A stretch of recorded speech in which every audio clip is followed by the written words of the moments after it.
Hello, हाय, नमस्कार. आज शिवजयंती निमित्त दोघांनाही सुट्टी होती, तर घरीच होत्या आणि आमच्या इथे चाललेली आहे मोशीची यात्रा. यात्रा तर संपली, पण आजचा लास्ट दिवस होता. तर सकाळपासून घरीच होते दोघंही. एवढे सतत होते, अक्षरशः परेशान करून ठेवलेले. म्हणून ना ते देवांश आणि श्रीव दोघं पण त्यांच्या पप्पासोबत बाहेर गेलेले आणि थोडीशी जी यात्रा बाकी राहिलेली तिथून ही खेळणी आणली आणि त्यामध्येच मस्त असे 2 तास दोघं पण एंगेज होते. मग घरी आल्यानंतर आमचं जेवण झालेलं. मी श्रीवला खाऊ घातल्यानंतर आम्ही इथे, आज होता गुरुवार, साईबाबांचं बरेच दिवस झालं दर्शन झालेलं नव्हतं.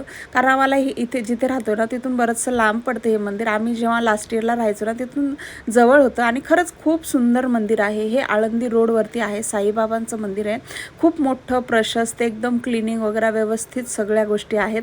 आणि बरेचसे राधाकृष्णाचं मंदिर आहे, राम मंदिर आहे, छोटे छोटे बरेचसे मंदिर आहेत. तर तिथे ना साईबाबाच्या मंदिराच्या बाजूला काशी विश्वेश्वर मंदिर म्हणून पण आहे. खूप छान शिवलिंग आहे. आम्ही दर्शन वगैरे घेतलं. बराचसा वेळ आम्ही तिथे स्पेंड केला आणि नंतर बाहेर आल्यानंतर अंधारच पडलेला. आणि त्याच्या बाजूलाच ना इथला वडापाव खूप फेमस आहे. तिथला वडापाव खाल्ला आणि घरी आलो. शिवजयंती आमच्या सोसायटीमध्ये साजरी होत होती. सकाळपासून छोटे मोठे प्रोग्राम चालूच होते आणि रात्री होता डिनरचा कार्यक्रम. तर भेटते नवीन शॉर्टमध्ये. तोपर्यंत बाय.